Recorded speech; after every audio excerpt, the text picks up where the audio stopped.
This is the time that was noticed and posted for our regular board meeting. It is Tuesday, October the 28th, 2024, 29th, 2024, and it's 10 a.m. We're in the Board of Supervisors hearing room at Melody Lane, Bisbee. Pursuant to ARS 38-431.02H, the public will have physical access to the meeting place 15 minutes prior to the start of the meeting. Any item on this agenda is open for discussion and possible action. And if you would stand, please, and join me in the Pledge of Allegiance.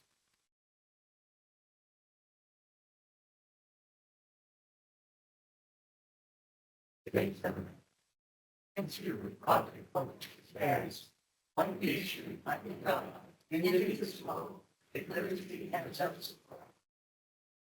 you. You may be seated.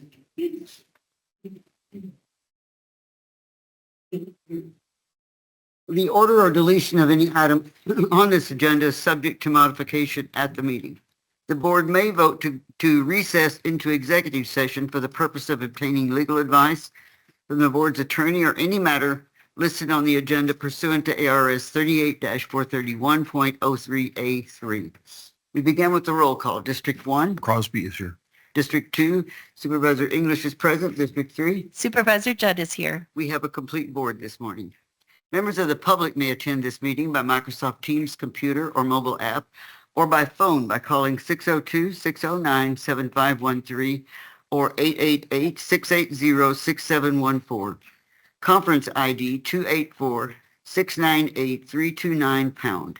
If you have trouble accessing this meeting remotely, call 520-432-9200 for direction. The board may permit public comment during the discussion of any item on the agenda, but to speak on an agenda item or during the call to the public, complete and return the speaker request form to the clerk of the board by 9 a.m. on the day of the meeting. Note that some attachments may be updated after the agenda is published, and this means that some presentation materials displayed at the board meeting may differ slightly from the attached version.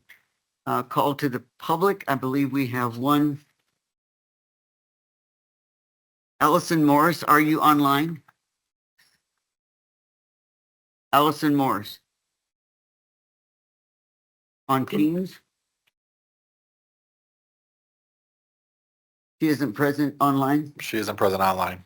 Okay, then we'll move on. Consent agenda, items 1 through 5. Do I have a motion? Madam Chair, I move we approve consent agenda items 1 through 5. I'll second it. I have a motion and a second. All those in favor say aye. Aye. Aye. Chair votes aye, and it's unanimous and approved. And now we go to the public hearings. Development Services, Zoning Ordinance, Mr. Taylor. Could I have a motion, please? Madam Chair, I move that we adopt zoning ordinance 25-15, 24-15 to rezone tax parcel 404-02-432 from RU2 Rural District 1 dwelling per 2 acres to RU4 Rural District 1 dwelling for 4 acres pursuant to the application of Daniel and Rose Weber. Second. Motion and a second. So now we can get the information from Mr. Taylor, and then I'll open the public hearing. Thank you, Madam Chair and Supervisors. This is the staff presentation for docket RZ 2415. An applicant initiated downzone from RU2 to RU4. Applicants are Dan and Rose Weber. Property is located at Moonbeam Drive and Night Sky Road, APN 404-02432. Again, it's a downzone to RU4. The growth area and plan designation are rural. The proposed use is for a single-family residence. The property is located in Desert Sky subdivision, approximately 3 miles east of Highway 191. The surrounding zoning is RU4. The parcels in the subdivision are RU2.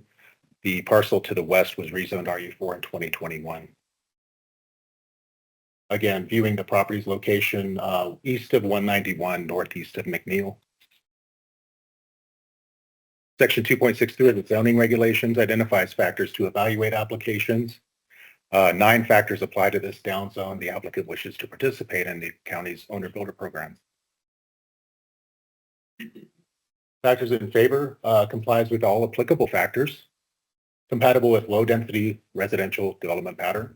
Downzone reduces the number of allowed principal dwellings, and staff has not received any opposition from property owners.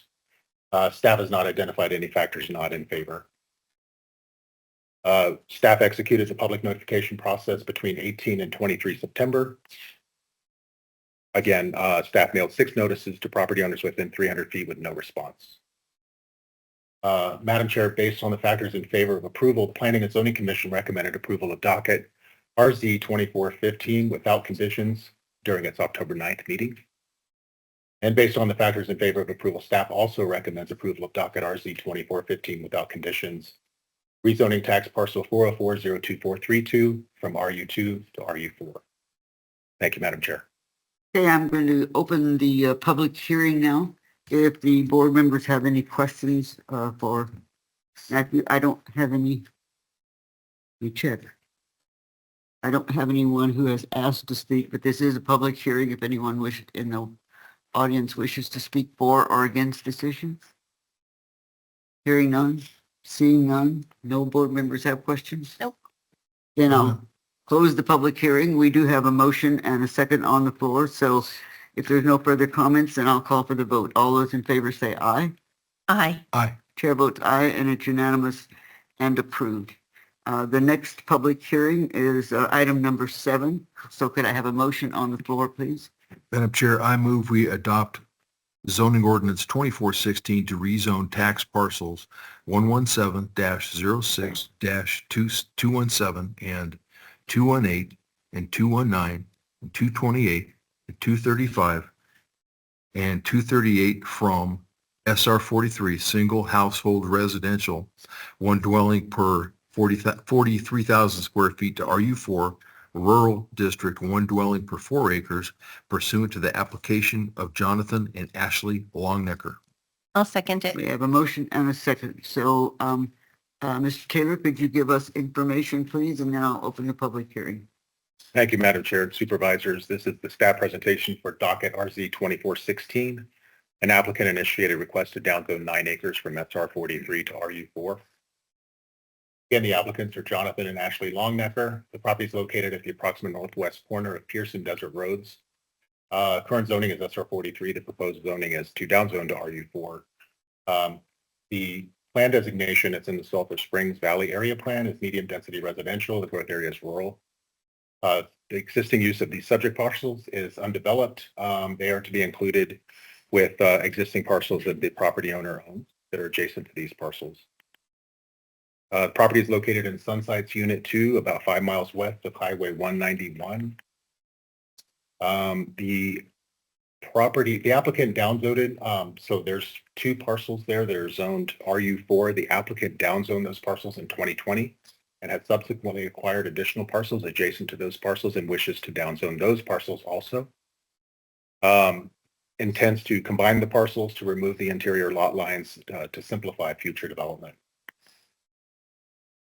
Image of the properties at the location of Pierce Road and Desert Road. And another aerial image. Section 2.63 of the zoning regulations identifies 15 factors used to evaluate rezonings. 9 factors apply to this downzone. Staff finds that the application complies with all applicable factors. The application is compatible with the low-density residential growth pattern of the area. It also reduces the number of allowed principal dwellings. And staff has not received any opposition from surrounding property owners. Staff has not identified any factors not in favor. We executed the public notification process between 18 and 23 September. Staff received responses in favor from 2 property owners. One of the property owners owns multiple parcels. Madam Chair, based on the factors in favor of approval, the Planning and Zoning Commission recommended approval of docket RZ 2416 without conditions during its October 9th meeting. Based on the factors in favor of approval, staff also recommends approval of docket RZ 2416 without conditions. Rezoning tax parcels 11706, 217, 218, 219, 228, 235, and 238 from SR 43 to RU4. Thank you, Madam Chair. Thank you, and thank these people for trying to put these properties together so that they do have a usable number in order to have rural designation, really, instead of city designation. Any comments before I open the public hearing? No, ma'am. I'll open the public hearing then on docket RZ 2416. I do not have any requests from the public to speak, but this is a public hearing, so I will open it now if there's anyone who wishes to speak. Hearing none, seeing none, then I will close the public hearing, and we do have a motion and a second on the floor. So if there are no further comments, then I will call for the vote. All those in favor say aye. Aye. Aye. Chair votes aye, and it's unanimous and approved. Item number 8 is also a public hearing. Could I have a motion, please? Madam Chair, I move that we adopt Resolution 24-27 to amend the Cochise County Comprehensive Plan Land Use and Growth Area designation of 28 acres from neighborhood conservation to rural and category C rural community areas to D rural areas, and adopt zoning ordinance 2417 to rezone tax parcels 101-29-00 39.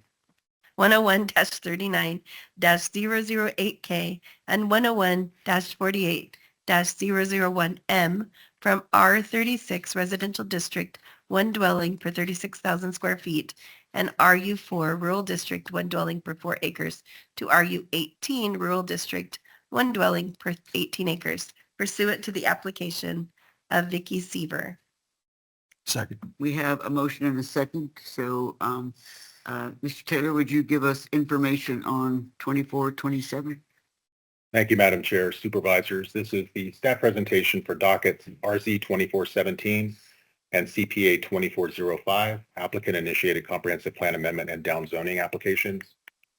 Again, the applicant is Vicky Seaver. The properties are located at 856, 882 East Border Road. Plan amendment is from neighborhood conservation to rural and growth area C to growth area D.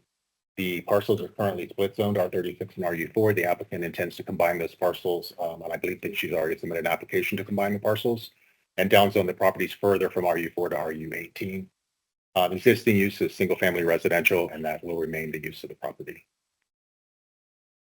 The parcels are located about a half a mile east of Bisbee Junction Road and about 1 mile north of the international border. The parcels are also located at the fringe of the existing land use designation and growth area boundary designations, and are also adjacent to properties already with those types of rural classifications as well as rural zoning districts. So they do abut existing rural. Another image showing the property's location relative to growth area and zoning. The applicant wants to preserve the large acre characteristics and natural features of the property, so that's why the applicant has proposed to downzone the properties further. There's one nice natural feature on the north edge of the parcel. The comprehensive plan identifies 6 plan amendment criteria. In this particular case, 3 of those criteria do not apply, 2 do comply, and 1 does not comply. And relative to the factors in favor of the plan amendment, the pattern of growth does not reflect the type of growth expected in the current designation. The new designations will be harmonious with existing designations since they abut similar or like designations. 3 factors do not apply to the application, and staff has not received any opposition from neighboring property owners. The applications do not have substantial support from nearby property owners, would be the only factor against the application. So section 2.63 of the zoning regulations identified 15 rezoning criteria. 9 factors apply to this downzone. And similar to the other downzones, this complies with 8 of 9 applicable factors. The request is consistent and would promote low-density residential development. The downzone reduces the number of allowed principal dwellings, and staff has not received any opposition.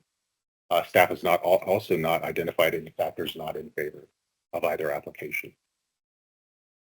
Staff executed public notification between 18 and 23 September.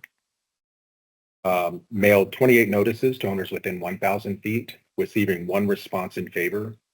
And the property owner who responded in favor submitted a previous application very similar to this one, and the board approved a comprehensive plan amendment and a downzone to RU4 for that applicant in September.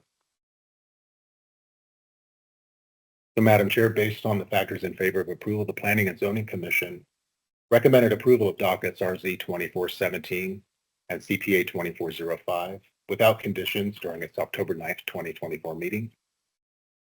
And based on the factors of approval, staff also recommends approval of dockets RZ 2417 and CPA 2405 without conditions. Changing comprehensive plan designations to 28 acres from neighborhood conservation to rural, growth area C to growth area D, and rezoning tax parcels 101-39008K and 101-48001M from R36 and RU4 to RU18. Thank you, Madam Chair. Okay, any questions before I open the public hearing? No, ma'am. All right, I will open the public hearing on docket RZ 24-17 and CPA 2405. I do not have any information that someone wants to speak, but it is a public hearing, and so I'll ask one more time if there's anyone in the audience who wishes to speak either for or against this project. Hearing none, then I will close the public hearing. We do have a motion and a second on the floor, so I'll call for the vote. All those in favor say aye. Aye. Chair votes aye, and it's unanimous and approved. Okay. We move now to item number 9, which is another public hearing. And so maybe I need to ask the attorney, when you have no knowledge of what your decision will be, whether to approve or deny, the ability to put a motion on the floor is a little sketchy here. There's no need for a motion at this point. I didn't hear you. I said there's no need for a motion at this point. Okay. So, Mr. Taylor, would you go ahead and then I will open the public hearing on this issue. Thank you, Madam Chair and Supervisors. This is the staff presentation for docket SUA 2402. This is a special use appeal. A Planning and Zoning Commission denial of a special use authorization for a solar energy power plant. Properties are located at the northwest of Douglas, approximately 6 miles north of Highway 80. The properties encompass about 596 acres at the southeast and southwest corners of Central Highway and Prince Road. Very quick overview of the project. Special use authorization application 2407. It's a proposed solar energy power plant at Central Highway and Prince Road, 596 acre project site. The anticipated power is up to 75 megawatts with a 40 to 50 year lifespan. The fenced area is about 400 acres. The operational area in terms of the solar panels themselves would be 225 acres. The project footprint would be a minimum of 400 foot from adjacent residences. Staff recommended conditional approval of the special use during the September 11th Planning and Zoning Commission meeting. The commission voted 0-7 on a motion to approve that special use authorization, effectively denying the application. Some aerial imagery of the site viewing south with Central Highway in the center. This would be the portion at the southeast corner of Central Highway and Prince Road, showing some of the residences. And this would be the other tract at the southwest corner. The two appeal criteria that the board must consider when receiving an application to appeal the Planning and Zoning Commission's decision. Number one, the applicant must demonstrate why they believe the decision or any part of the decision was erroneous, arbitrary, capricious, or an abuse of discretion. That's one consideration the board must make. The applicant is required to provide written presentation and additional testimony and evidence with a full explanation as to why this testimony and evidence was not a part of the Planning Commission meeting, and they must demonstrate, they must have some additional information to provide to the board.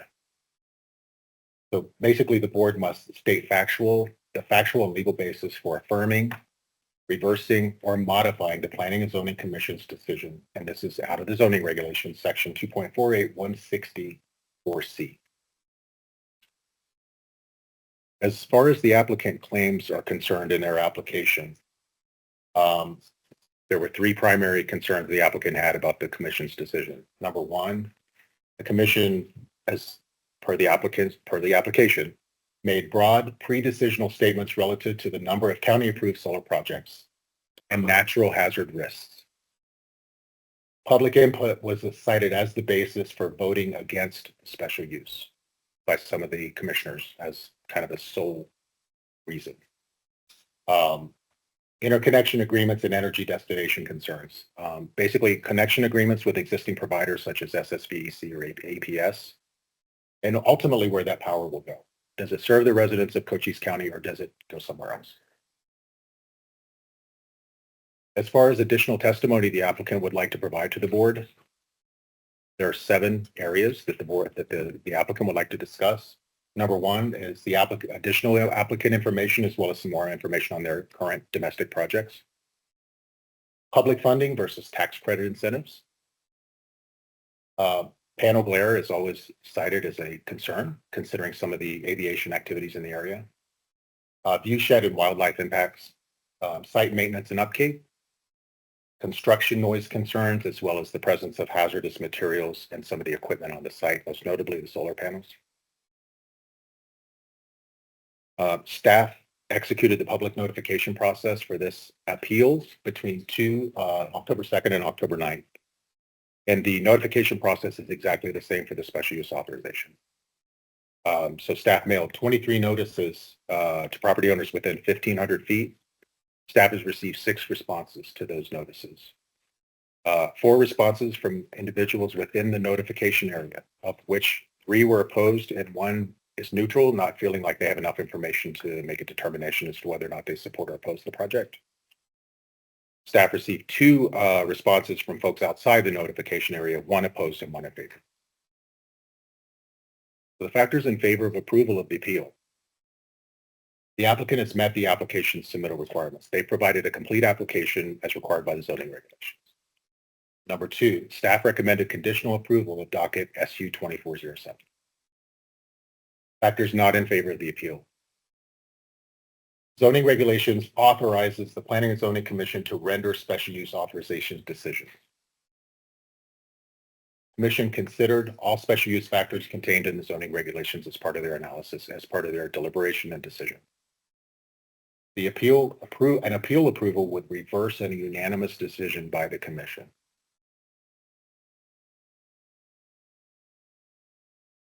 Madam Chair and Supervisors, based on the factors in favor of the appeal, staff recommends approval of docket SUA 2402, reversing the Commission's decision to disapprove docket SU 2407 for the Dahlia Solar Project.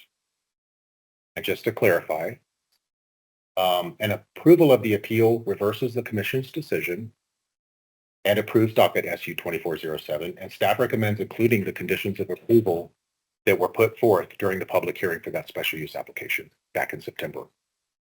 Appeal denial affirms the Commission's disapproval of the docket, and that's the final decision. Okay.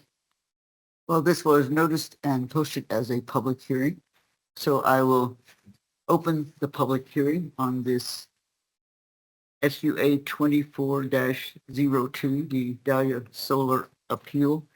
And we do have several people who wish to speak, but I believe the first one to speak should be the company. So who's representing the company here today? If you would come to the microphone, please. And I think that the Development Department has said to you what you need to do to convince us of your idea that this appeal was wrong in some degree. So if you would put your name, address into the record, into the microphone, so that we have all the information we need. Madam Chair and Supervisors, my name is Diana Sandoval. I'm with Westland Resources. Our address is 4001 East Paradise Falls Drive in Tucson, Arizona. Westland assisted Horace with this application for the special use and the appeal. We've also been their environmental consultant for the project. Available on the phone to answer questions is Joel Diamond, and I'm going to let Horace introduce themselves as well. Madam Chair and Supervisors, good morning. I'm Roger Freeman. I am a senior legal advisor to Horace. My address is 1225 Cody Street in Lakewood, Colorado. I first want to just thank you for your time here and your service. And Horace does not take lightly using your time for an appeal. We understand it's an appeal from a prior decision. But when you look at the facts surrounding this matter, when you look at the staff recommendations that you've heard, and you look at our responses and our efforts to incorporate the community's concerns, the input of agencies, and all the factors, we think the appeal is well-grounded. I'm going to hand the presentation to two folks who are on remotely from Horace, Gorgie Belkoff, the project manager, and Mark Pritchard, the project engineer, and turn the rest of our time over to them. Thank you. We're available for questions throughout. Thank you, Roger. And it looks like we can move to slide 3 if that is possible. Thank you. Thank you. Thank you very much. Madam Chair, Supervisors, my name is There's someone Georgi online. I can't hear him. Yeah, can you hear me? Hello? Gorgie, just a moment. I think we're having a hard time getting you in the speakers.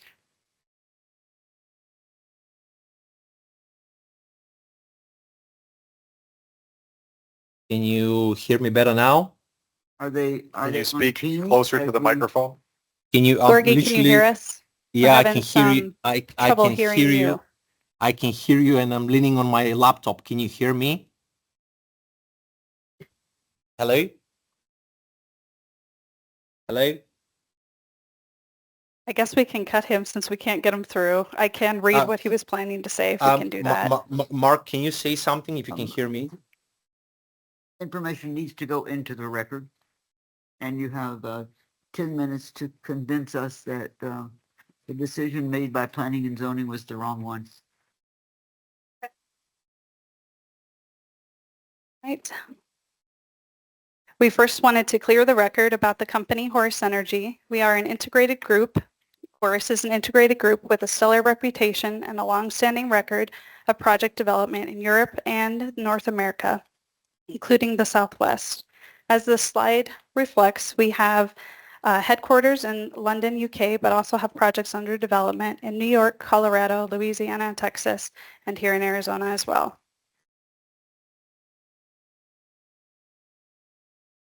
The project before you, thank you. The project before you today consists of a 75 megawatt solar project on approximately 600 acres. We have been working with the local utility, APS, and there will be no batteries used for the project. That was a point of confusion during the last hearing. We have taken a lot of time and effort to determine the optimal site for the project, as evident in the planning staff report, which confirms that all criteria set forth by the county for special permits have been fulfilled and the location is suitable for solar development. They take a lot of factors into consideration when they select sites, including topography, existing transmission lines with available capacity, and have worked with experts from our team and local government agencies to design the project to avoid critical wildlife habitats, floodplains, to incorporate wildlife corridors, and include substantial setbacks for neighbors. And we are looking to engage with local farmers for the option of agrivoltaics, such as sheep farming on the site.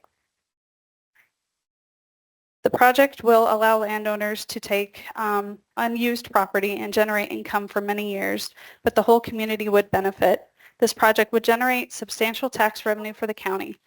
We estimate over 18 million would be generated in property taxes over the life of the project.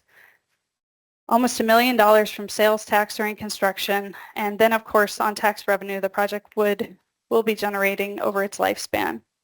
There are funds that will go directly into the county's budget and help fund other capital projects that will positively affect the larger community every day. It will create a number of permanent and temporary jobs, and Horace will be contributing to the local economy and the community throughout. Unlike other potential uses, solar farms use minimal water, create no noise, odor, or light pollution. And having local energy produced in southern Cochise County promotes energy independence and power reliability and redundancy. Much has been said about power going elsewhere on the project, elsewhere other than Cochise County. We are working with APS to secure an interconnection for the project and the offtake of the energy produced. If allowed to progress, this will be the only energy generator for APS in Cochise County who currently imports energy now. We expect that will positively affect energy prices in the area. We look forward to working with neighbors and partners on the project and have carefully considered all input, including that presented during the Planning and Zoning Commission meeting in September. Many of these comments were directly addressed in the staff report and our supporting application materials.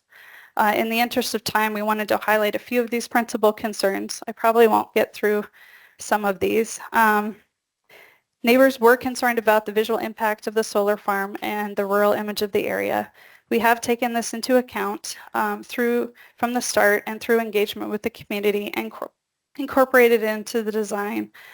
We have changed the setback substantially from those which were first proposed. The panel height and tilt will not exceed 8 to 10 feet and will largely be hidden by existing vegetation around the perimeter of the site. To further mitigate impacts, Forest increased the county's 40-foot requirement setback to a minimum of 300 feet from the property line. It's more to residences. And in some cases, the setbacks is even greater and almost 10 times the official requirement. We're also happy to engage with all adjacent landowners and explore additional screening or other option that will help mitigate any visual impacts. We have committed to a minimal grading and vegetation maintenance through strategic mowing only. We also have a strong plan for mitigating traffic and dust and other impacts during construction. I'm going to skip that one for now. The public also asked if the developer will use public funds for Dahlia. Let me be clear, no public funding will be used for this project. Some federal, state, and local programs encourage investment in construction by providing tax incentives, but these are based on financial commitments and are available for all. This project is privately funded and will not be subsidized by the government at any level. Decommissioning of the plant is a valid concern for any projects of this size, and we plan to handle this upfront. Once the plant stops producing energy, all equipment will be removed from the property and will be restored to its present natural state. Horace is committed to preserving the environment and local land conservation, and we will post a bond with the county staff concurrence to ensure that there are funds available at the end of life to recycle all equipment and restore the land for another use. Lastly, there have been comments about impacts to birds or mere effects of solar. Horace has worked closely with the Arizona Game and Fish Department to space rows appropriately to avoid a lake effect. And the panels have anti-reflective coating that makes them safe to use, even near airports. In fact, solar farms can be used by pilots as a way of finding bearings for orientation and navigation. In closing, we greatly appreciate your time and wanted to present to you today some rebuttal for things that we didn't previously have time to address during the hearing last time, and ask for your vote in support of the project. I'd be happy to answer any questions. I was trying to follow down the list of things that you needed to address in order to convince us differently. One thing that I didn't hear, and you may have mentioned it, but I didn't get it, was the hazardous materials. There are people that, in information that I've read here, have claims of hazardous materials. So could you address that, please? We submitted a white paper that's one of several publications that are available that address whether or not solar is safe for the community and releases any hazardous materials. The panels that will be used for this project are crystalline silicone panels, not cadmium telluride panels that contain cadmium. Horace is happy to voluntarily do some soils testing to make neighbors feel more comfortable about having solar panels on the property, up gradient and side gradient of them. What we'd like to say is there are a lot of studies that prove that solar panels like these are safe and that there's no impact to the environment or the people in terms of toxic releases. Well, I wanted your answer on the record because that was one of the issues that planning and zoning mentioned that you needed to address for us. Thank you, ma'am. I'll just add that that this is addressed as well in our supplemental use permit application supplement filed on August 21st, 2024. We realized that was before the Planning and Zoning Commission. We honestly feel it wasn't appropriately considered. Thank you. Okay. Any board members have any questions before I start to give the public an opportunity? Oh, I wouldn't mind either way, but I'll just start off with, I wonder if And we could see, I apologize, It's okay. Supervisor. Scott. If we could take a 5-minute recess, there's something on the technology side that we need to fix. So that Then it has been suggested that we're not tracking technologically the way we'd like to, so we're going to take the 5-minute recess in order to be able to check the equipment and make sure that we're capturing everything that needs to be done. So 5 minutes and we'll be back. Thank you. Madam Chair, we're ready. We're going to call this session back to order, this public hearing. And the privilege of the chair, since we had the people who were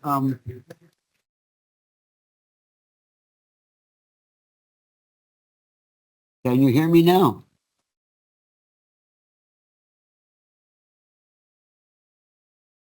Usually they want me to move away from the microphone.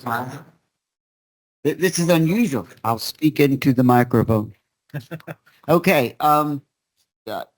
Privilege, the people who had asked to have this overturned could not speak earlier. And so their second team came up to the microphone and probably didn't do as good a job as the first team would have. And so we're going to give them 5 minutes, and they were online, one of the 7 that was online. So that's the first thing is we're going to call on George Velkov or Mike Printer. Are you there? And you have 5 minutes. Yes, hello. Thank you, Madam Chair, Supervisors. My name is Georgi Velkov, and I'm the project manager for Horace for this particular project. Actually, I would say Diana and Roger actually did quite a good job in terms of presenting it, and apologies again for the technical issues again and the fact that we weren't able to present. I think they hit like almost all the points that we wanted to discuss. Obviously, just reiterating again, some of the benefits this project will bring to the county. Aside of the close to $20 million in taxes generated just from property tax and sales tax that go directly into the county's budget, but also we'll be creating a number of like permanent and temporary jobs, and will be contributing to the local economy and the community throughout. I also just wanted to mention again the fact that this will be the only project producing energy for APS if we're allowed to connect, which will further increase the energy independence and power reliability in the county, or at least the southern part of the county, as well as have we believe very positive impact on the energy prices in that area.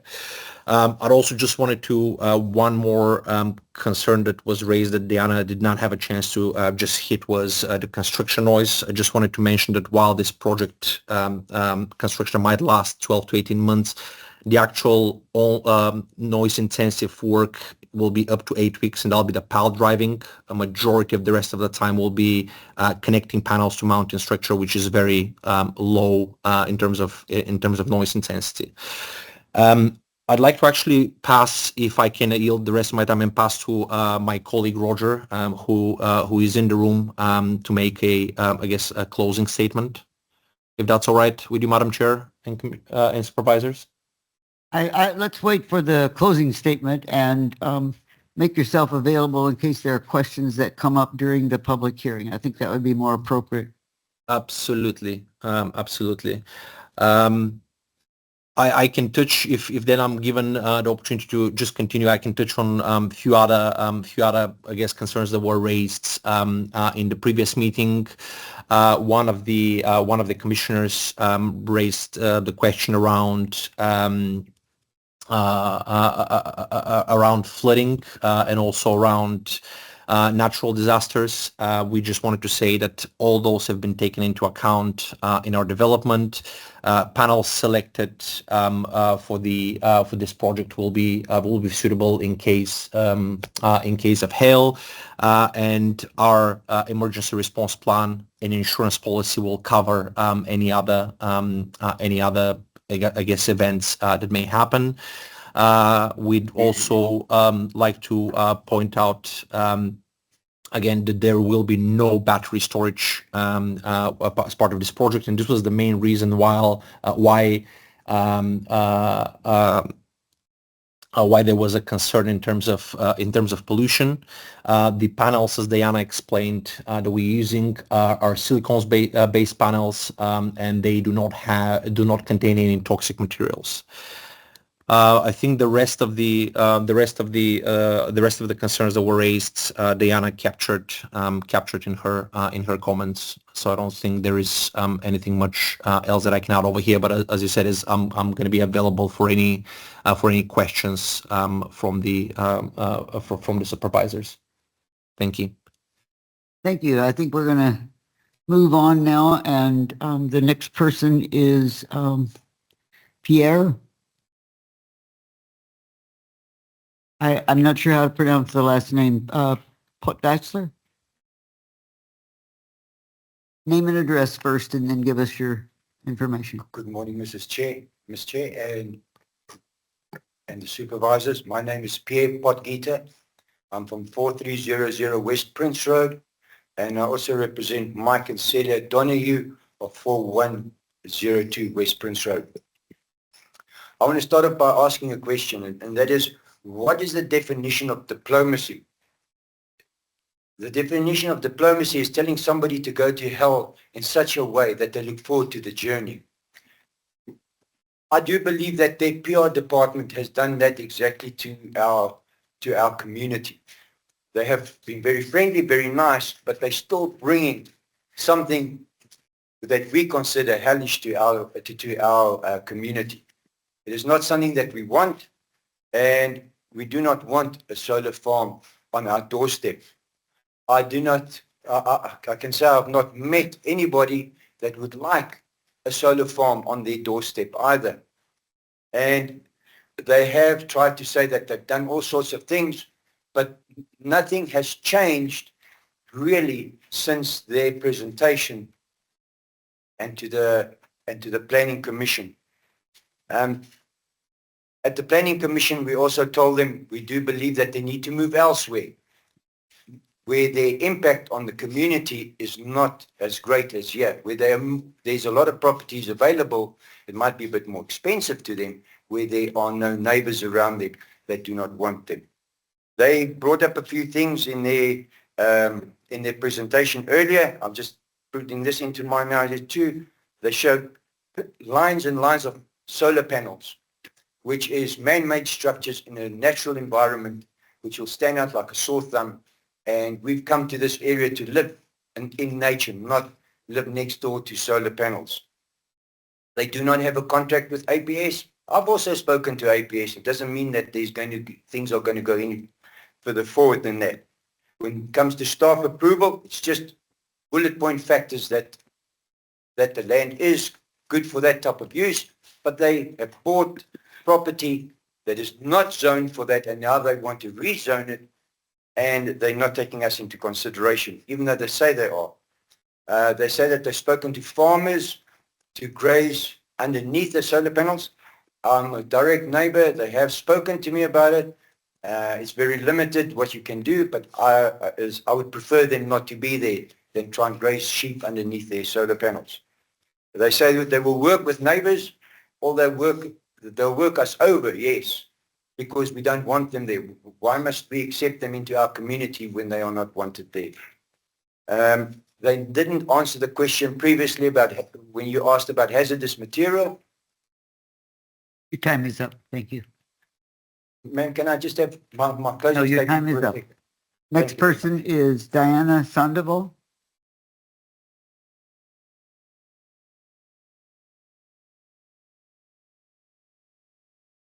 Robert Freeman.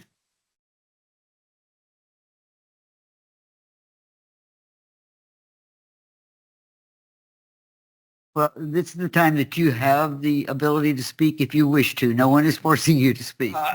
You signed out that you Not wanted to hesitant speak. man to speak. Thank you so much for your time. I appreciate all the comments. I appreciate people taking their time to be here. I understand the passion, but when you look hard at the factors that have been reviewed by staff in detail, this is a good place for a solar farm. It meets a number of criteria, and the issues that have been raised by the folks about hazardous materials, et cetera, have been vetted with the experts, with your brethren in the local emergency planning commission, with folks who are experts in fish and wildlife.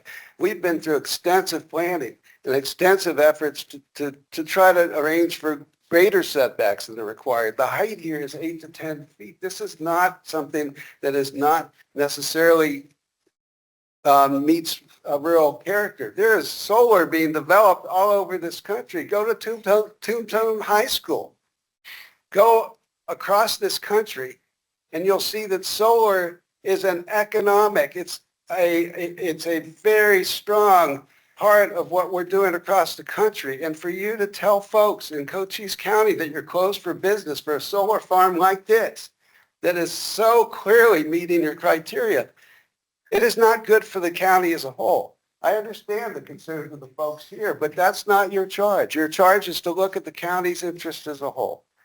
And when you look at them and you set up criteria that are all met, concerns by local folks are important, but they don't offset the clear drive for the free solar fuel that is provided.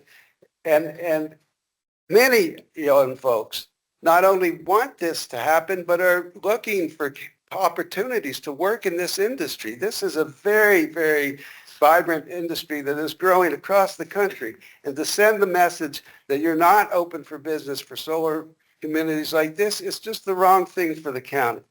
And there were comments made about Horace. I've worked on this area for 40 years. I'm an environmentalist. I've been across the West. And I understand the concerns raised.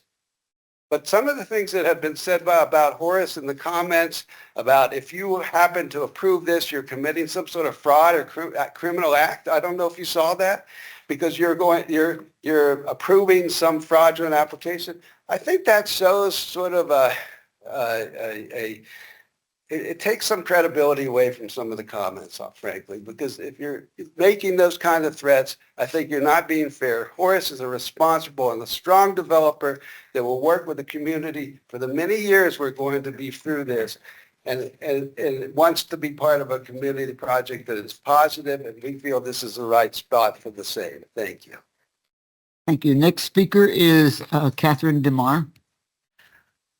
In person. Name and address first, please. Catherine DeMar, 6827 North Mule Deer Place. These panels are basically going to be in my front yard. Why don't you all put them in your front yards? We live out here for the silence and the beauty of the desert and the stars and the wildlife, and you are destroying it if you pass this. Most of us out there don't even use APS. We go to Sulphur Springs. So it's not going to benefit us at all. It's going to destroy a wildlife habitat. I live next door to two people who are severely handicapped. If there's ever a time I can't get an ambulance through there, they'll die. And you will all be responsible for that. I am begging you, don't do this to us. Please. Next speaker is Nicole Hochgeier. Save a little time. The next person will be Joel Diamond. So be ready, Joel. My name is Nicole Potgieter. I'm at 4300 West. I cannot hear you. Can you hear me now? There we go. A little My bit. name is Nicole. I live at 4300 West Prince Road, and I also represent Jim and Jan Walker, who live at 6833 North Mule Deer Place. And I just want to state that I am opposed to the solar plant project. At the previous hearing, Horace Energy stated that property owners could face a 5 to 8% reduction in the property value of their homes. They have a vested interest in this project, so of course they are going to be using the lowest numbers available to them. But I've spoken to various real estate professionals and they estimate that you could at least double that number, at least 10 to 16% reduction in value. For most of us, our homes and properties are the biggest investment we make in our lives. Where many times people are using their life savings to be able to afford this. And imagine waking up to find out that your investment devalued by 16% overnight. However, the reps of Horace Energy, when they're all done and dusted with this, they go home to their beautiful homes and they don't experience any of the financial loss that we do while we live with the consequences of their profit. This is a win-lose situation. Horace Energy makes millions of dollars while we, the neighbors of this project, we lose money we can never get back. I believe that certain supervisors will not be standing for re-election. I believe you have served your community well and you've led us well. Please do not let this be your legacy. Please do something that the community wants you to do and not something that will hurt us. Thank you very much. Next speaker is Joel Diamond on Teams. Yes, this is Dr. Joel Diamond, Tucson, Arizona, Avocado Street. I'm the project biologist and wanted to reiterate that Horace is proposing to develop the Dahlia Solar Project with environmental stewardship in mind.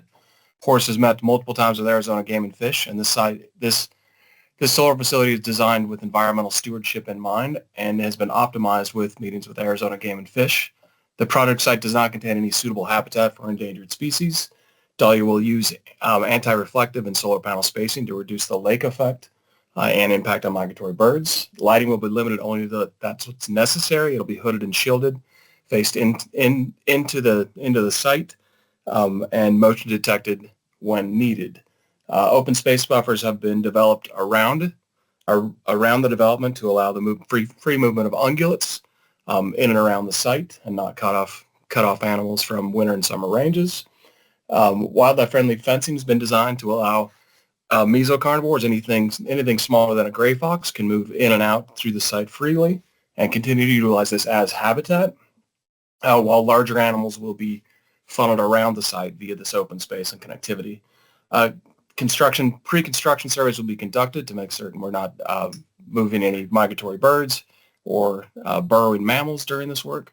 And then long-term native plant biodiversity is expected to increase over time as they'll be actively managing invasive weeds and seeding native grasses and forbs pre and post-disturbance.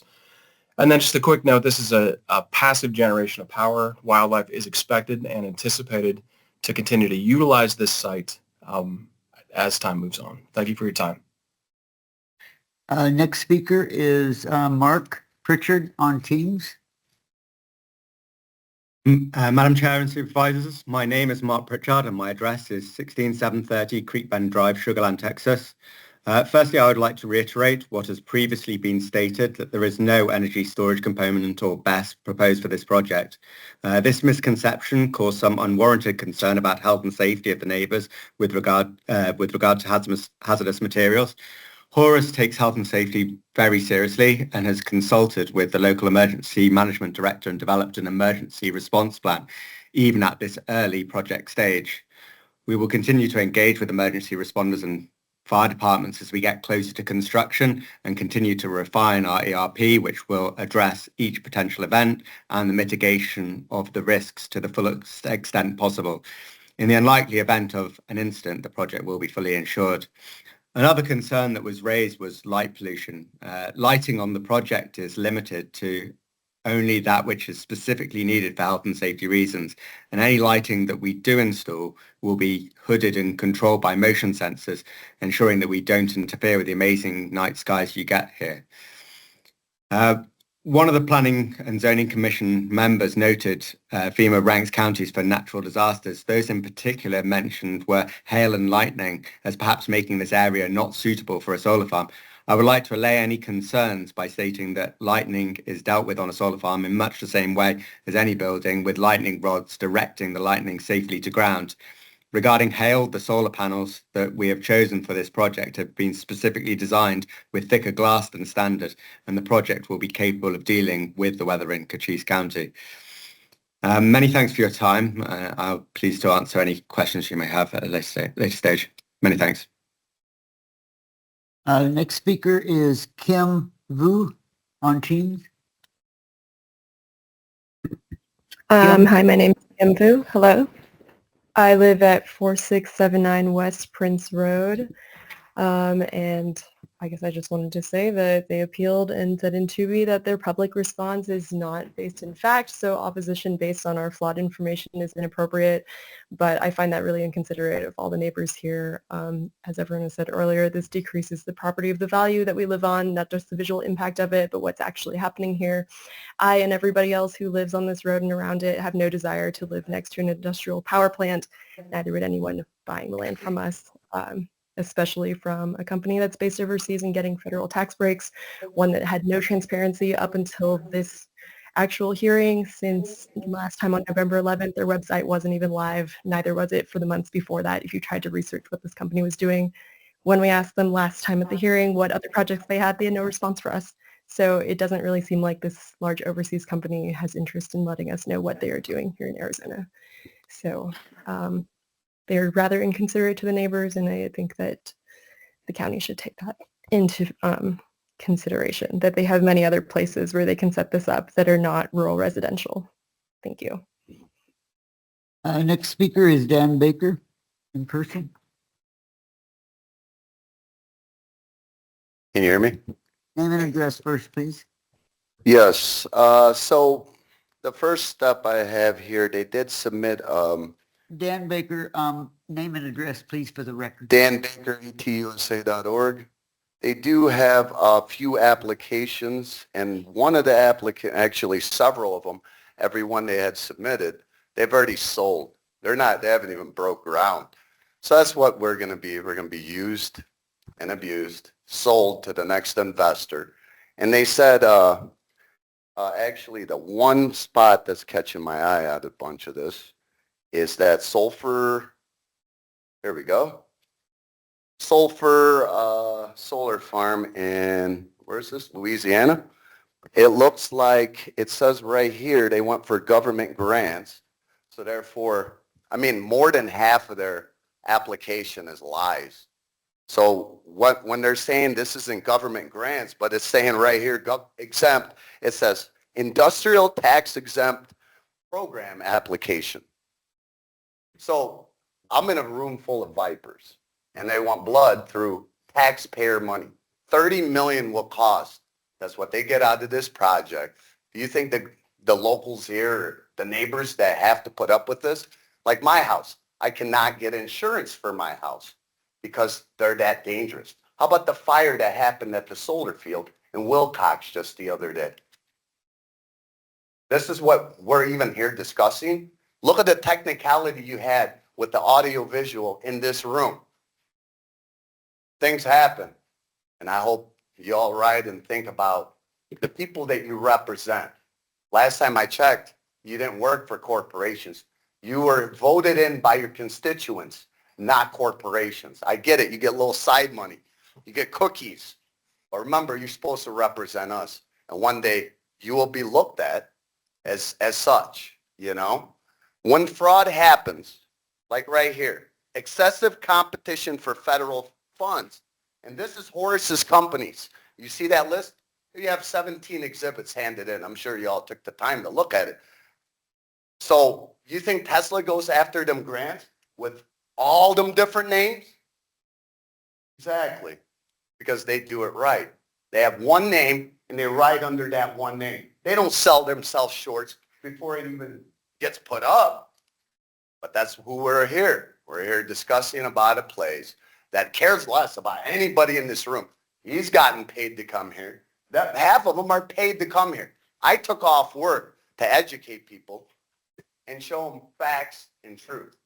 You see how many names there is? This is all the different Horace ones. So which one is it? Your time is up. Next speaker is Christine Atkinson. Christine? Hello, my name is Christine Atchison. I'm from McNeil, Arizona. As a community member affected by Dahlia Solar Project and a member of ETUSA, I hold certifications from FEMP and Renewable Energy Systems. I have deep concerns about Horace Energy's appeal. One commissioner noted that the FEMA National Risk Index deems McNeil an unsuitable place for this solar project based in his experience.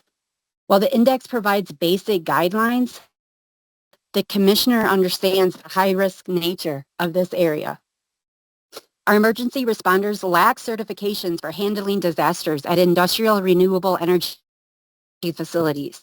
While solar and utility companies may have training sessions with first responders, this does not grant them the authority to issue proper certifications. They are not authorized to provide official credentials required for first responders. Cochise County lacks the necessary infrastructure, manpower, and hazmat suits for these disasters. It is unacceptable to not have an emergency plan for renewable energy incidences. The Wilcox Solar Farm on October 24th highlights this issue as the fire engine couldn't reach the fire due to rows of solar panels. The 40-foot setback of Dahlia Solar to residents, it's too dangerous, and the WHO even recommends a 2-mile safe distance. Horace Energy implies the community lacks knowledge about solar farms, but Cochise County lacks regulations to prevent exploitation. There's evidence that Horace Energy has provided misleading information, such as their false claim as an interconnection agreement with APS on the Dahlia Solar website. Mr. Bakoff has admitted there was no agreement with any utility company on September 11th. This raises concerns about the company's integrity. The county should oversee environmental testing and hazardous material monitoring throughout the farm's life cycle and after decommissioning. Comprehensive environmental testing of air, soil, and water is crucial for Cochise County to make an informed decisions. This will help ensure the well-being of its environment and its residents. The commissioners made the right decision, reflecting not just community opposition, but their past observation and concerns for Cochise County's future. The overwhelming opposition from the residents near the proposed solar farm should be respected. In closing, the decision made on September 11, 2024 was neither erroneous, arbitrary, capricious, nor an abuse of discretion. The Planning and Zoning Commission fulfilled their responsibility, and now it's your turn to demonstrate sound judgment, listen to your constituents, ensuring community safety and well-being. Thank you.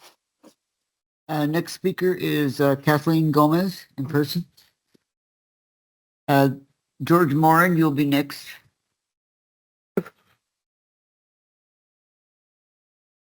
Hello, my name is Kathleen Gomez and I live at 2350 East 12th Street, Douglas, Arizona.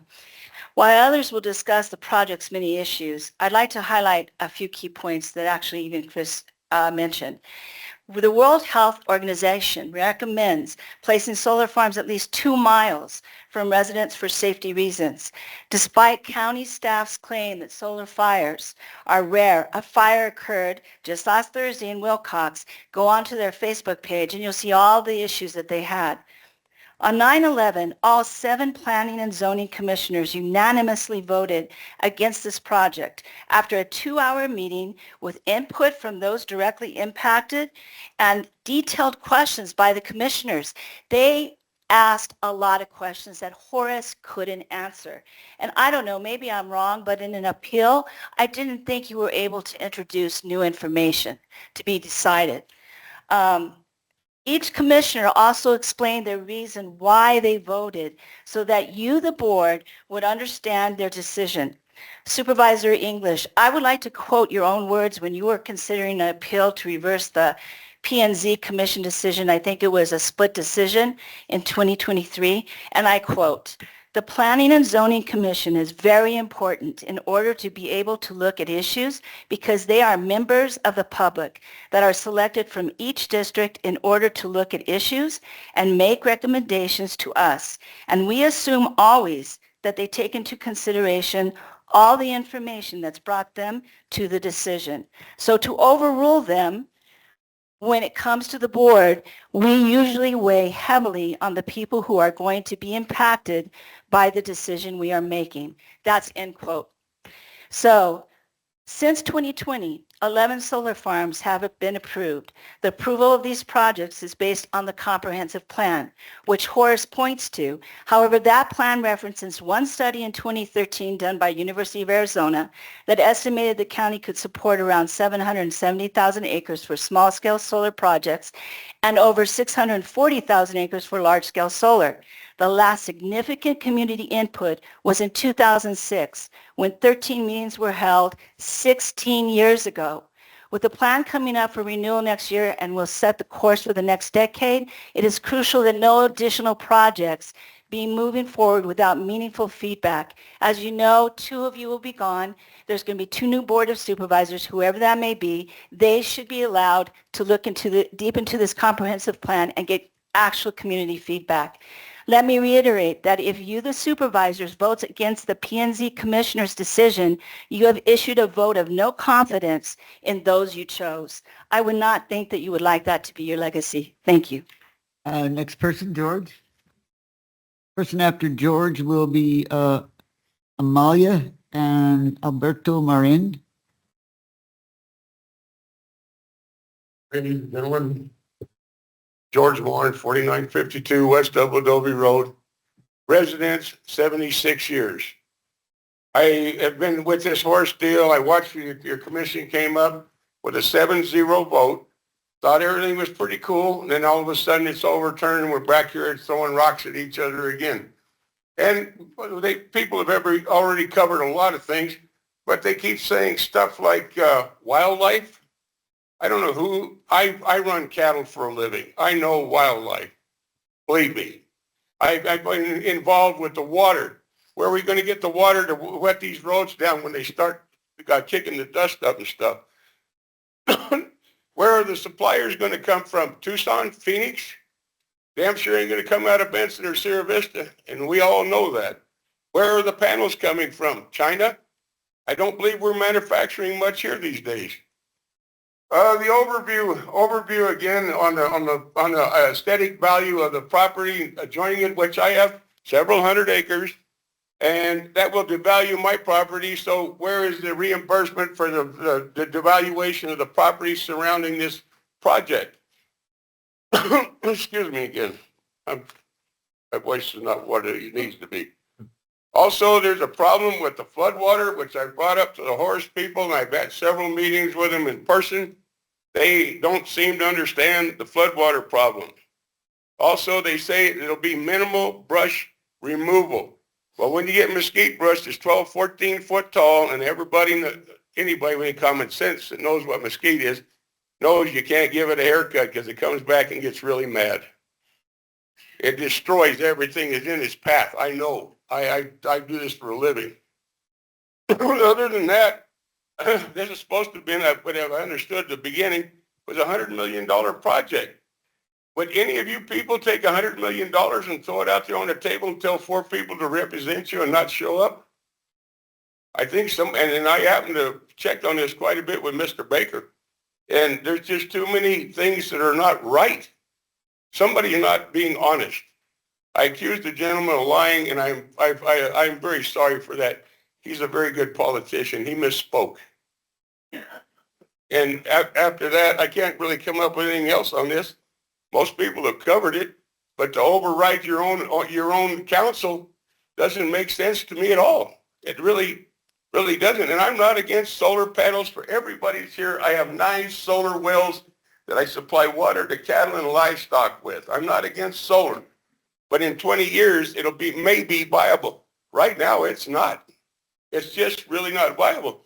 You can't take a generator and run it at a constant for 24 hours period, 24 hours period, and not tear up that generator. You can't run it 1,000 RPMs in the daytime and shut it down at night, Ann. I know that, you know that. And thank you very much for your time and your concessions. Thank you.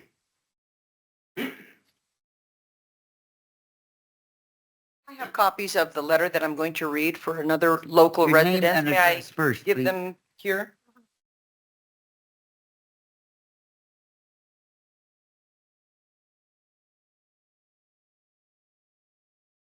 My name is Amalia Marin. I live at 8268 North Frontier Road in McNeil. But I'm reading this letter on behalf of Ricky O'Polly, who owns 35 acres encompassing 2 lots directly south across from the solar project. His address is 4347 West Cox Road in McNeil. Ricky says, my front door is only around 500 feet from the Silicon Ranch solar project that was built in conjunction with SSVEC on Central Highway in McNeil. Cox Road is on the south end of the project. To put it plainly, it is not something I want to look at for the rest of my life, but it is always there, blocking my view of the Northern Valley and mountains and wildlife that I used to be able to see from my front windows. It is an eyesore. I believe that my property value has declined because of the project. Why, you may ask? Isn't it obvious? I could compare it to a ranch in the heart of a city, but that would be silly. I had an appraisal before the project and I was pleased with it. But now I fear having another appraisal because of the solar project so close to my home. Would you like to be invaded by 70,000 solar panels? In the past, the property that was purchased for the project had a wide variety of wildlife that I enjoyed as they passed through the area. Now that there is a chain link fence, the width and breadth of the project, the wildlife is not able to get through it, so they have to go around it by following the fence to Central Highway, where many of them meet their death. I have noticed more rabbits, deer, ringtail, javelina, and coyote that have been hit by cars or the semis that regularly travel Central Highway, especially at night. It was rare to see vultures cleaning up the remains prior to the project's completion, but now it is a regular thing. The sandhill crane are affected by the project as well. My property is only 1/8 of a mile as the crane flies from Whitewater Draw. I have never seen sandhill crane in my yard until after the project was completed. They must think the solar panels are water because of the reflection on the glass of the panels. Until there are more advances in solar technology, the panels should be placed far away from communities like mine and wildlife areas like the Whitewater Draw that are small and basically defenseless from a Board of Supervisors vote. Even though we fought a good fight over the project, we lost. The board didn't even take our comments and debate on them. The board just approved it the same day we spoke out with our concerns. In addition to all the above, Silicon Ranch promised to plant trees along the chain link to make the view a bit more pleasing to the eye. However, that was abandoned in favor of planting trees on my property. It has been over a year and not one tree has been planted. They also promised to repair and maintain Cox Road, another promise not kept. I have been corresponding back and forth with them, but they have not even turned one shovel of dirt. I have called and gotten start dates from them, but they have come and gone with no explanation. It is just delay after delay. Your time is up. The next person is Sean Ramsey. After Sean, it will be Nancy Olmsted.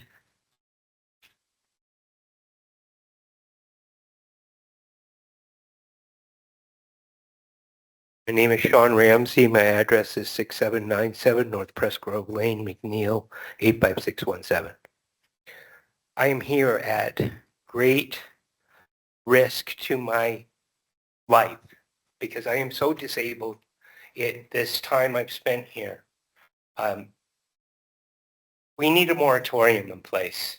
The laws and regulations here in Cochise County are set up for farmers and set up for cattle and grazing and the various things. We were not set up with any regulations, testing, none of it.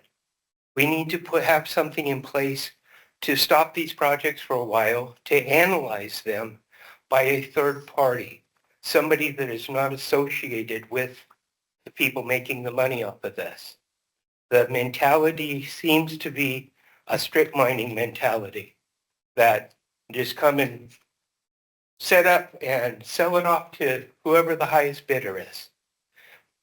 The Whitewater Draw.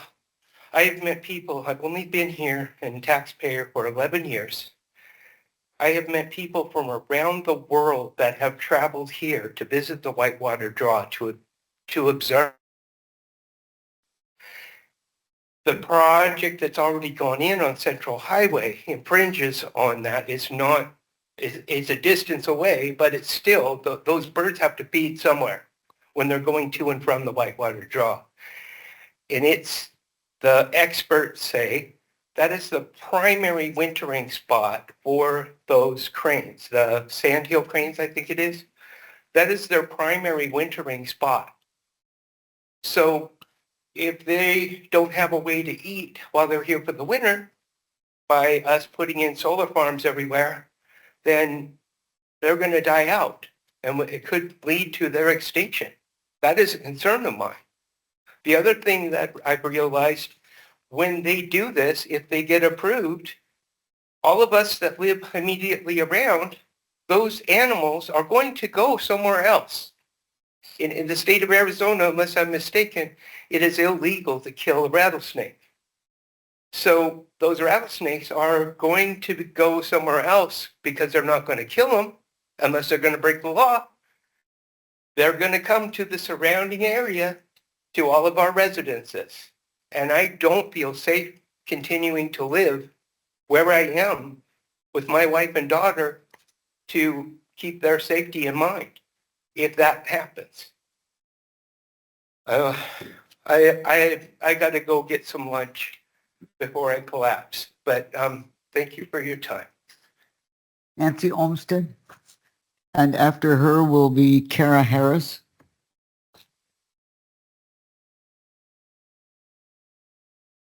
My name is Nancy Olmsted from Whetstone, and I thank you for this opportunity. I am against this appeal to reverse the unanimous decision by the Planning and Zoning Board. Why even have a P&Z board if you're going to simply unravel their decision?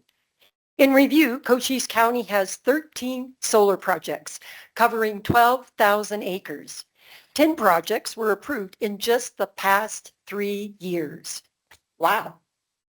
This situation reminded me of that song, Pave Paradise and Put Up a Parking Lot. You guys will probably all be singing that tonight. But for us instead, it's solar panels. How ironic. It's the Save the Climate group that is bent on destroying our paradise. Rather than trusting the government and the experts to preach safe and effective, perhaps it's time to slow down, reevaluate, and listen to your constituents. However, today I want to address the board's obligation to follow the Constitution. The Fourth Amendment guarantees the right of the people to be secure. Our homes and our desert lifestyles are a gift from God. This amendment protects anything that is ours, including our right of peaceful, safe enjoyment of our communities. Quoting James Madison, the government is instituted to protect property. It is not a just government, nor is property secure under it, where arbitrary restrictions deny citizens free use of their property. Our Constitution is very explicit on what the government can and cannot do. The government should protect property, not take it from us. Rezoning vast expanses of our pristine desert into solar projects is a taking. In closing, I want to remind the board of your May 9th, 2023 meeting, in which included the agenda item to reverse the P&Z decision.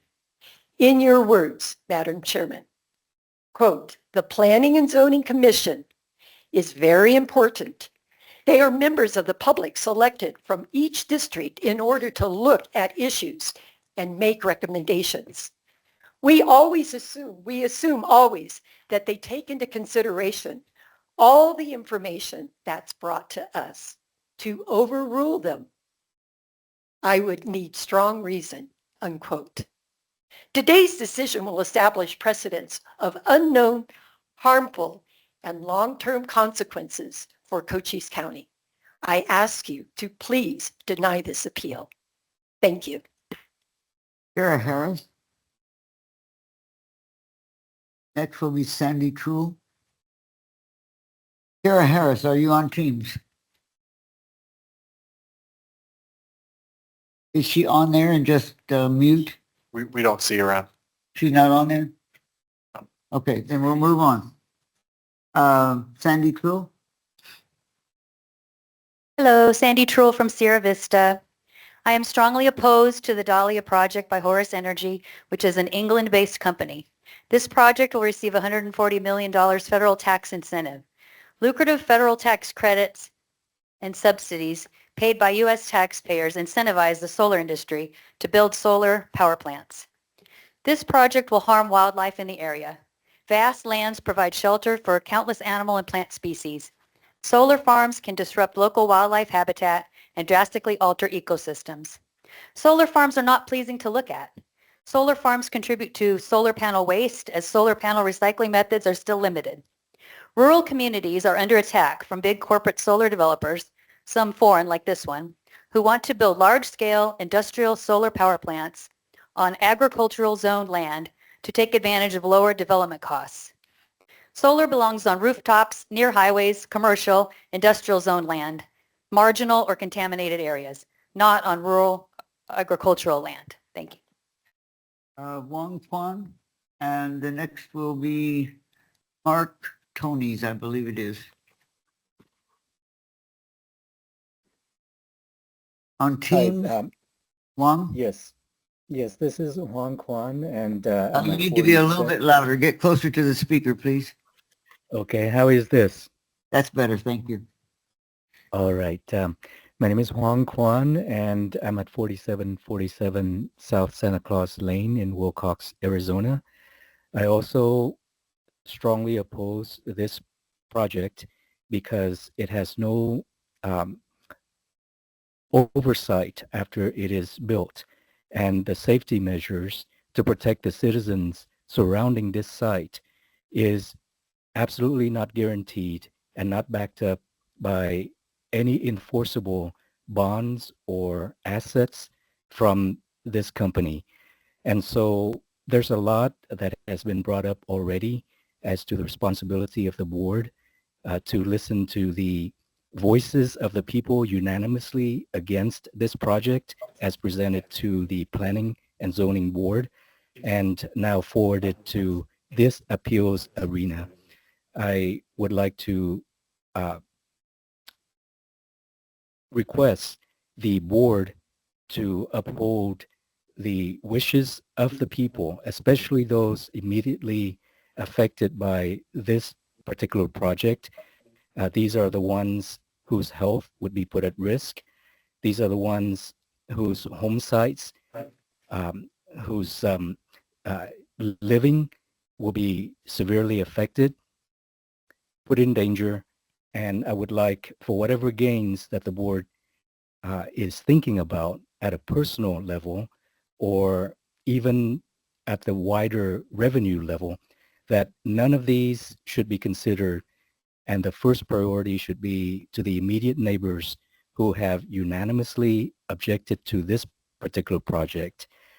And so I would like for the future for Cochise County to consider a process by which companies would be held accountable for the projects that they build, and also to have some enforcement mechanism that if something happened to them financially, which is entirely possible in any business venture, that the community is protected and not just some promise of a bond, some promise of a rating of a bond in protecting the community should something happen. And this, I hope, would never be required. First of all, that this project should not be approved, and therefore bonds or set aside financing would not be necessary in case some disaster happened. The next speaker is Mark Tony's. The next one will be Henry Conroy. My name's Mark Tennis. My address is 63 Circulo Verdugo, Rio Rico, Arizona. I actually live in Pinal County. I own and operate a cattle ranch there. I attempted to, wanted to live in Cochise County, but as it turned out, the ranch I was looking for ended up there. I own one of the parcels of the land. And when I've heard the arguments against, basically I think the arguments are NIMBY, not in my backyard. And I understand that, and I do have empathy for these landowners. And it's interesting, as I listen to their arguments, I understand where they're coming from, but in my own mind, I've got a counter argument for everything they're saying. The one lady says our land is going to be devalued. Think about how the land could become more valuable in Cochise County with more industry. One lady mentioned personal property, but if you really look at what the federal founding fathers were saying, that right is to the individual. And me as the individual of my land, I ought to have a choice on what I do with my land. Also, the 140 whatever million grant, the United States, after China and the COVID pandemic, we suffered supply chain disruptions. The U.S. government and industry in this country understand we need to bring all those jobs we sent to China back to the United States. The first thing, thousands of manufacturing plants are going to get built in this country. The first thing they're going to look for is, do they have electric power? This is going to shine a spotlight on Cochise County as a place to bring industry. And you're going to make a decision whether that's going to happen or not. There's some thought that this solar farm, when completed, the benefits end. In fact, the benefits just begin when this project is completed. It is going to bring more industry, and it's going to create a virtuous economic force for Cochise County. You're being very short-minded if you think, there's a few people that are impacted. I understand that. But what about the motel owners, the hotel owners, the restaurant owners, the gas station owners, the rock pit owners, the realtors, B&D lumber, and all these people? That's an economic booster shot for those people. This project's going to get built somewhere. It's either going to get built in Cochise County or any of these other counties, and these other counties will be very happy to take this project. What's good for... Your time is up, sir. Okay, thank you. Next speaker is Henry Conroy. Please do not speak when the person is talking. That's very discourteous.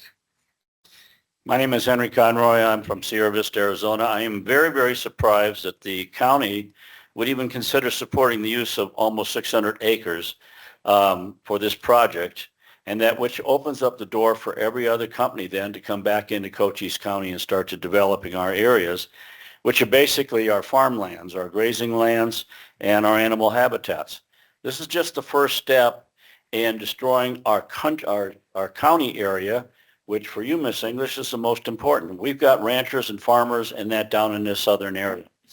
We already have an electric company that generates power for our county, and in fact, they sell power to California.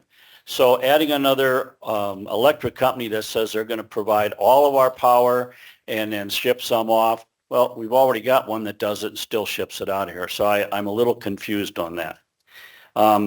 Also, I agree that I think there's a real problem with taxation and for financial support from the federal government. I suspect that if you went back and looked at the whole program, it can't be operated without, can't be done without a lot of federal help. So there must be some grants, there must be some other things, but if there's any money that's been designated either from the federal, the state, or the local government, that's part of what we ought to be considering.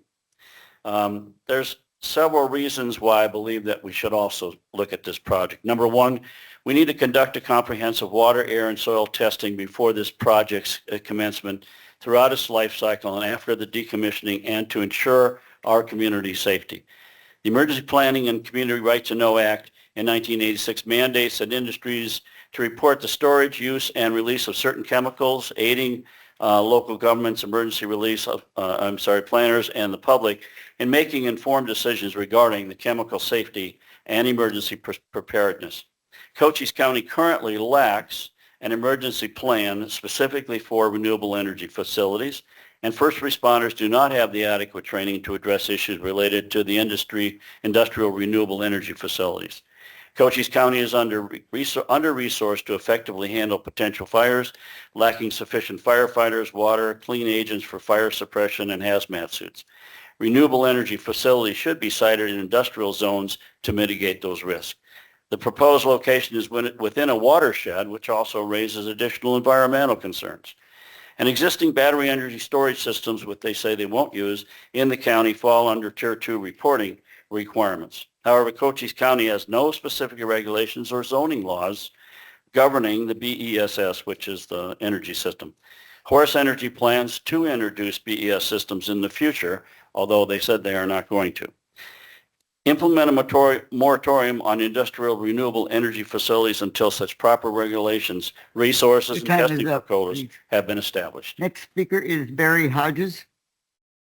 And the one after that is Kathleen Long. Barry Hodges, 6809 Mule Deer Place. And that address, my wife owns the property there. She's lived there for over 20 years. It directly is across the driveway from where they want to put this solar panel. And to start with, I'd like to correct this guy in representing the solar company. 8 feet isn't this, it's more like 4 feet taller than me, 10 feet. In case anybody was wondering what 10 feet tall is. Anyway, if we sat in her front yard, we probably wouldn't even be able to see anything but those panels to start with. And what I'm asking here is, if any of you lived out where she does and bought the place 20 years ago for the tranquility of it, how would you rule if you were in her situation? That's all I got. Thanks. Thank you. Barry Hodges. Barry Hodges. Okay, then it's Kathleen Long. Kathleen Long, 6809 North Mule Deer Place, and Barry is my husband. 20 years ago, I bought that property because of the peace and the quiet, the wildlife, the views, the night skies. I go down Central Avenue or Central and see the solar panels. They're ugly. That will be my view night and day. I paid taxes for 20 years. I'm in my late 70s. I'm having some health issues. I could be looking at having to sell my properties to pay for my medical stuff coming down the line. I'm saying that is right here. My road is here. It's right here. My value will be zero. Not 16% lower or whatever. Nobody will want to buy that at all. I'm concerned about the water. I have the well water, the soil, and those things. And now I've just recently heard about the solar panel fires that have been coming up. There is a huger percentage than I would have thought of. Please support. We've already gone through this, voted it down unanimously. Please, please, please do not let this pass. Thank you. I think we've gone through all of the people who have wanted to speak either in person or online. We have a few requests to be recognized that they are opposed, and there are 7 that have put in requests just to show opposition. So I will add those to the minutes. Madam Chair, I believe there's 4 more individuals that need to speak. If you could come up, if we could have a moment. Well, but just a minute.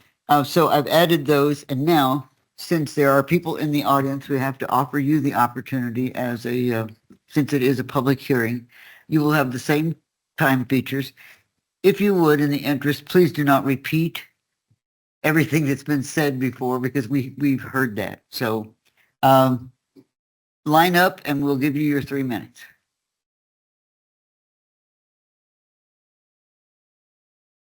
First thing is your name and address. Johnny Wilson, Sierra Vista. I'm here to support the people that live here. I don't live here. But I want to come at it at a different angle. Does anybody know what a CB radio is? Citizen band.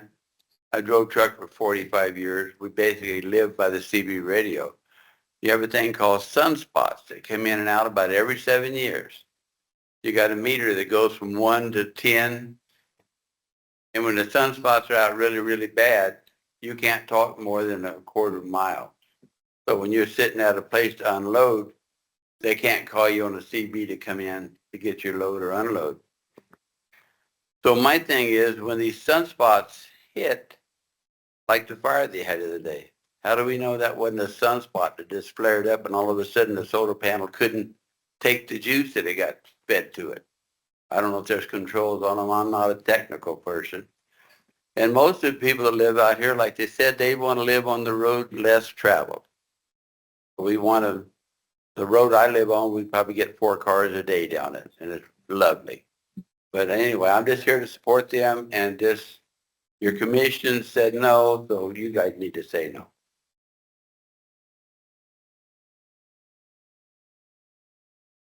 Good afternoon. I'm Monty Matheson. I live in 3716 Miller Street in Sierra Vista, and thank you for giving me the opportunity to speak. I really appreciate that. I would like to provide a rebuttal to the idea that this is somehow going to bring manufacturing back to the United States. I echo the concerns of transparency, that we don't exactly know, like information on Horse is rather new with the website. And so I don't know how they're sourcing it, but what I do know is that as of 2022, that China was producing 78% of the solar panels. And that is an enormous problem. China is our biggest threat externally to the United States. You know, it's not Russia sending fentanyl up here. It's them, and enriching potentially Chinese sourced things is a problem. I'm not saying that that's definitely true, but it is 78% of solar panels that come from there. So if we could at least get information on that before we vote on it, and just the disruption to wildlife, and, you know, as somebody who would like to hunt, sandhill crane getting wiped out and solar panels is kind of worries me a little bit. And so I just hope you will take that into consideration. And I also want to voice my concern for some of the councilwomen. I think they've been unfairly treated by our AG and the Banana Republic garbage of the AG, Arizona AG's office. And I feel for you, and I hope you will still have the ability to hoist the title of liberty on this one. I believe in property rights, I do. But this is a foreign company that is impacting the locals, and I don't even think we would allow a lot of development from a local company to do what it is doing disruption-wise to the locals here. I think it would be less impactful to them and the environment, even if with a nuclear reactor, than this. I'm not advocating for that, but I'm saying that would be less impactful to the environment than this. Thank you for your time.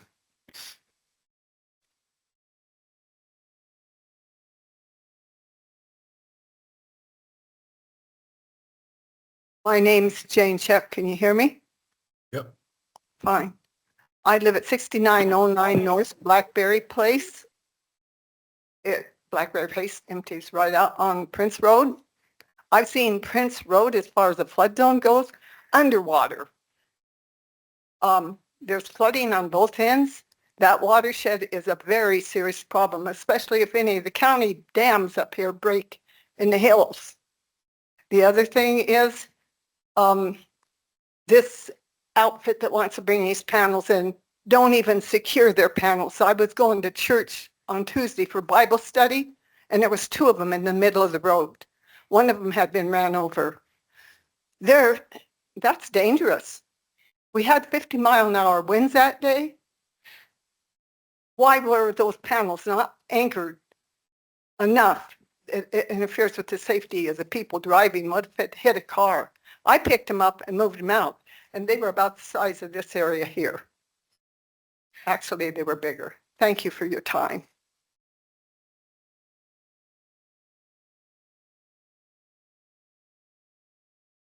Good afternoon, Board. My name is Michael Donahue. I live at 4102 West Prince Road. Just briefly, During their presentation, they said they contacted the neighbors within a 1,500-foot radius. I believe I'm at 1,600 foot. I would have to drive by this solar farm every time I leave my property down Prince Road, 3-4 times a day and see this. Like the gentleman up here said, 8 to 10 feet is not this. 8 to 10 feet is very big. I know my neighbors live in mobile homes. Mobile homes sit up high off the ground. They will see that out their window every day. I won't be able to see it from my property, but I would see it every day when I drive in and drive out. I adamantly oppose that you approve this. These people do not care about what happens in our neighborhood. Thank you. Last call. Anyone else in the audience that wishes to speak at this public hearing? If not, then I'm closing the public hearing. And I think there probably needs to be some discussion among the board members as to thoughts of where we need to go from here. Yes, Tom? On the subject of tax incentives and subsidies, there's no tax cut unless there is a concomitant government budget reduction. Taxes are simply shifted to someone else. On the subject of our Planning and Zoning Commission, our Planning and Zoning Commission has had prior split votes on other significant issues. I am not under the impression that our Planning and Zoning Commission rubber stamps as a habit. The county is ultimately the people of the county, not the board, not the staff, and so on. That concludes my remarks. I just want to bring up that we were today, in order to overturn the planning and zoning, we had to find, it's been mentioned a few times, that their decision was erroneous, which I cannot find that they just misunderstood. I would not say that about them. I'm sure they considered it arbitrary. And I know that they had a lot of people to listen to, asked a lot of questions. So it wasn't arbitrary, capricious. It wouldn't be something that they just said, oh, well, I don't care about what we just heard. And I just made that decision for fun. And they didn't abuse their discretion. We don't expect that those gentlemen and women that we chose for that position from our, people, our associates, we don't expect them to abuse their discretion. They have never done that before. And I'm sure that they did not in this case. So those are my 4 things I'm looking at. There's another reason why we could consider, and that's new information. And if there was new information presented today, and I'm guessing that was, they tried to say, now we've got a contract with APS, which I'm not certain about that without checking that out, but they aren't going to use batteries. Maybe that's new information. And their lighting would be under control. I tried to pick out anything that was new information, but if they were to present new information today, they need to have evidence and additional testimony why that new information was not presented in the Planning and Zoning Commission. And I didn't hear any explanation why. That would be one thing, that if they wanted to describe to us why they didn't present it in the Planning and Zoning Commission, it was a little bit hard to pick out what might be new information. But that would be my only advice to them, is they might want to try to tell us why. I can't find my Planning and Zoning Commission at fault. And the new information wasn't significant, and they didn't say why. They didn't present it initially. That's my comment. I don't have a question yet. Any other comments? No, ma'am. Well, I can say that the information, I think I read every word of what was online and information that was given to us from both the Horace and the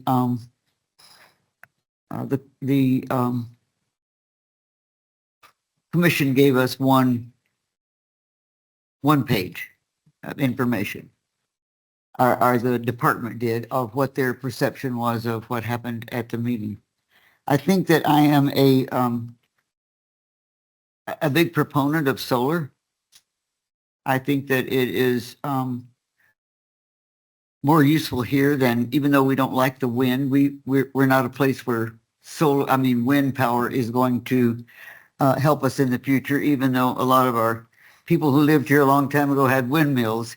They didn't pump water all the time, and you need that if you're an energy person. I'd have to say that I think that the appellant didn't present to us in a manner that was easy to discern why they felt that this was a wrong decision. And as I've been quoted twice by people saying that, I think it's important that it's not that I wouldn't overturn the commission, but I think it's very important that we listen to them whenever possible. I think that this wasn't a good presentation. I think that the public, and that's you and me, we need to understand that this was a first step for this company. You don't come in and ask for something and have all the answers to whatever's in the soil, whatever, where the panels are going to come from.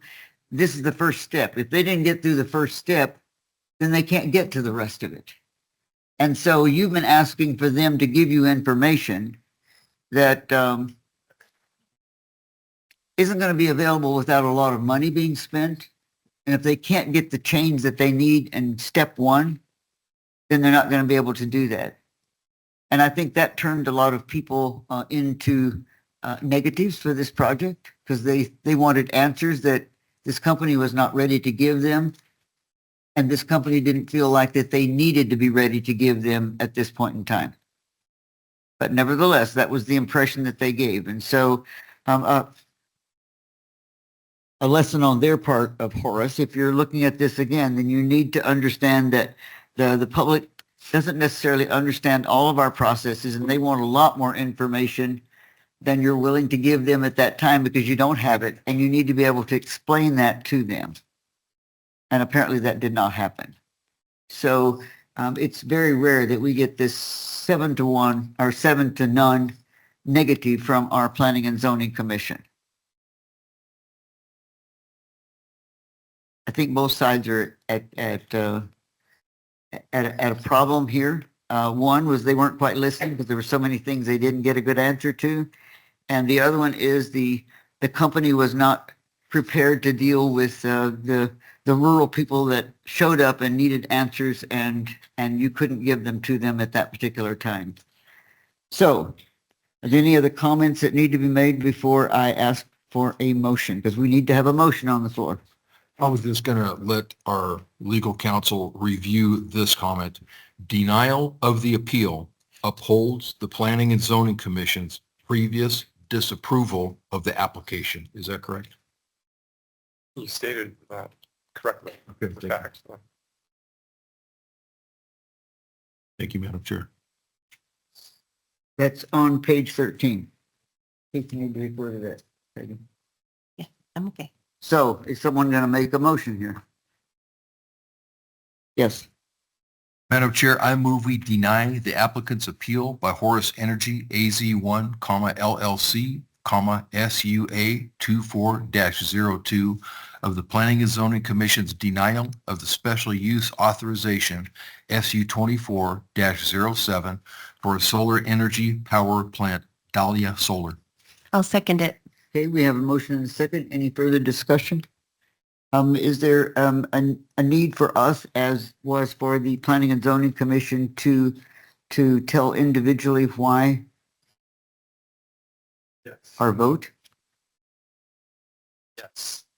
You've stated in your comments, in your discussion, your understanding of the facts and your appraisal of it. The rule requires that you state the factual and legal basis for the decision specifically. So, do you get that? You need to, if you make a decision, we call for the vote, then you need to tell why you're voting as you are. Okay. So we have a motion, we have a second. You want discussion? about why I'm Certainly. going to vote against Well, it. I think that if you want to give discussion is one thing. If you want to say why you're voting a certain way, that's when I call for the vote, is when you can give that information. Instead of just saying aye, we explain our vote Exactly. and then say aye Right. or nay. Both sides need to understand why that decision is being made. To reiterate what I said before, the county is ultimately the people, not the board, not the staff, and so on. That's my reasoning. The people don't want it. Does that mean you're voting yes or no? I am voting that we deny the applicant's appeal. Okay. So that would be an aye vote. That is aye. My turn? Okay. Well, we have strict regulations that we have to follow if we're going to overturn the commission's decisions. And I didn't find that the evidence today met the strict regulations which we follow. So I'm voting aye. Okay, I'm voting aye, even though if I were on the Planning and Zoning Commission, I would have voted for this. I think they met all of the standards that were expected of them. And I believe that it was simply a matter of not a good presentation. And so I am going to uphold the Planning and Zoning Commission's reason for denial of this particular project at this time.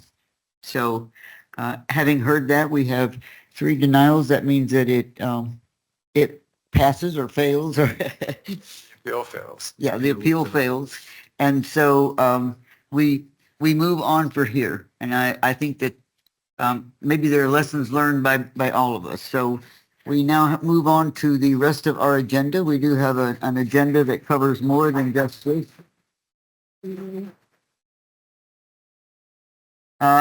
Adult probation. Item number 10. Item number 10. They're not here, but I certainly, this information, we can certainly make a motion and vote. Okay. Would you please be quiet as you're leaving the room? Please exit. Please be quiet as you're leaving the room. We still need to have business taking place.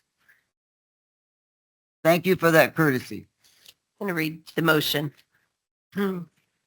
Madam Chair, I move that we approve the funding agreement for the Arizona Criminal Justice Commission, ACJC Drug Gang and Violent Crime Control Program, DGV-CCP, grant to enhance the ability of the courts to provide services to enhance drug, gang, and/or related violent crime control efforts, to deter, investigate, prosecute, adjudicate, and treat drug, gang, and related violent adult offenders, and the amount of $75,119.76, and the required $25,039.92 matching funds effective July 1st, 2024 through June 30th, 2025. Second.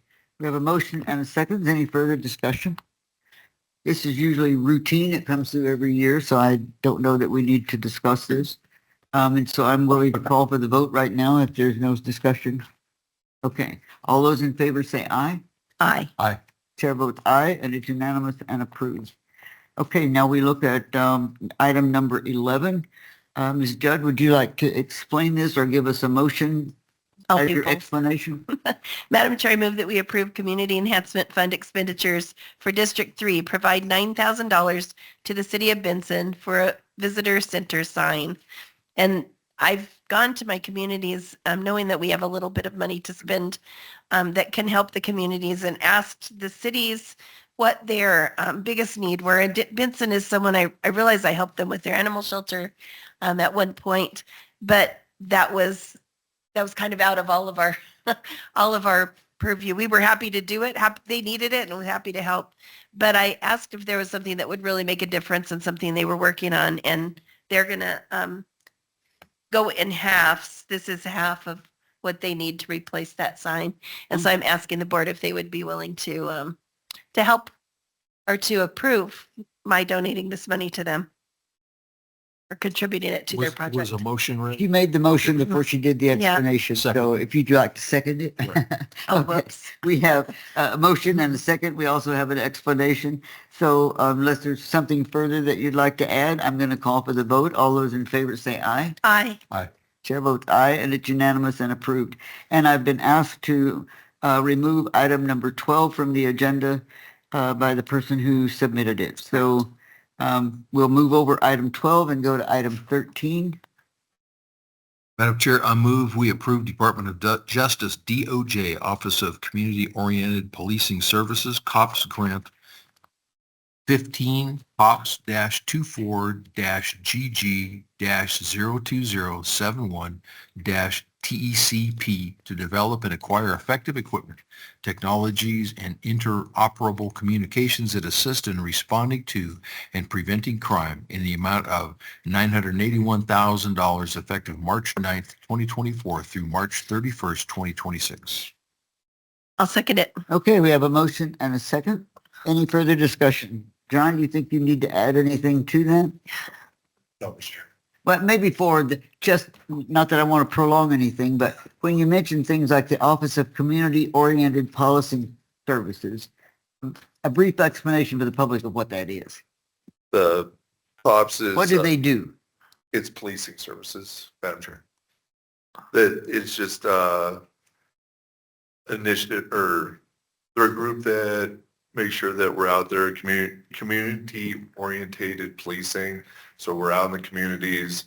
Part of the reporting to COPS on this grant is make sure that the money that they're giving us is being used appropriately and to bring the community together for better community projects and out there, that we're out there in the communities using this equipment. Well, I noticed at one particular point in time that the administration made an edict that you had to spend, no matter what your title was, you had to spend X amount of time out in the community. I'm not aware of that. Well, I think that that's something that the public expects, is that they want to see you rather than just having you on the border all the time. Yeah. Okay. I think we're out there. Okay. So. Any other questions or concerns? Hearing none, then I'm going to call for the vote. All those in favor say aye. Aye. Aye. Chair votes aye, and it's unanimous and approved. Now, item number 14.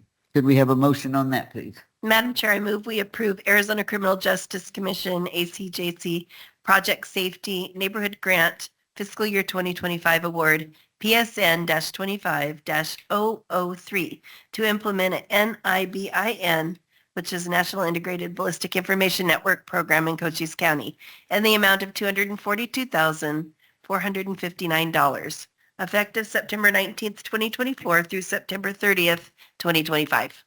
Second. We have a motion and a second. Any extra information that you need to give us on that, John? What is ballistic information?